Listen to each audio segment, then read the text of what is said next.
Now what is happening is that there is an incremental effort, beginning with the regime change in Ukraine in 2014, to bring Ukraine into NATO.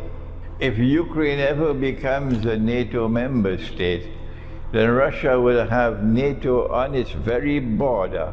If NATO's missiles, nuclear missiles, can hit Moscow in a matter of minutes. This is not a security option that Russia is prepared to accept at all. And so Russia has put its foot down. This is our red line. Whether you accept our red line or you don't accept our red line, that's your choice. This is our red line, that we will not allow a next-door neighbor state to pose such a tremendously dangerous threat to our security. So we're going to take steps to ensure the protection of our own security. When the Soviet Union wanted to put nuclear-armed missiles in Cuba, the Kennedy administration decided that this was too great a security threat for the United States. And so they put a quarantine around Cuba, that they would not allow any Soviet ships to enter Cuba without being searched, so that no nuclear missiles can be shipped to Cuba. And that was 1962, and the world watched. We were on the brink of nuclear war. Does Cuba have the right? Does Cuba have the right to do what it wants on its own territory?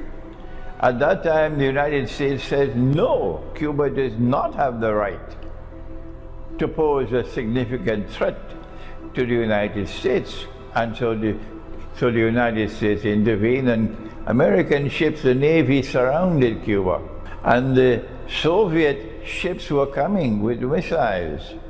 And when they almost reached Cuba, and there was going to be confrontation, the Soviet ships turned around and went back home. And so nuclear war was averted. Let us remind all those who are beating the drums, for Ukraine, let us remind you, if you need to be reminded, that in the same way that the United States expressed its concern for its own security and would not allow Cuba to have nuclear missiles that could reach the United States, similarly, Russia has to be recognized to have a right to protect its own security. It is a superpower. It's the most powerful military power in the world today. And so that is the moral argument and the political argument for those who say, no, Ukraine has the right to do what Ukraine wants to do. Well, fine. You cross the red line and you see what's going to happen. Russia is not going to back down.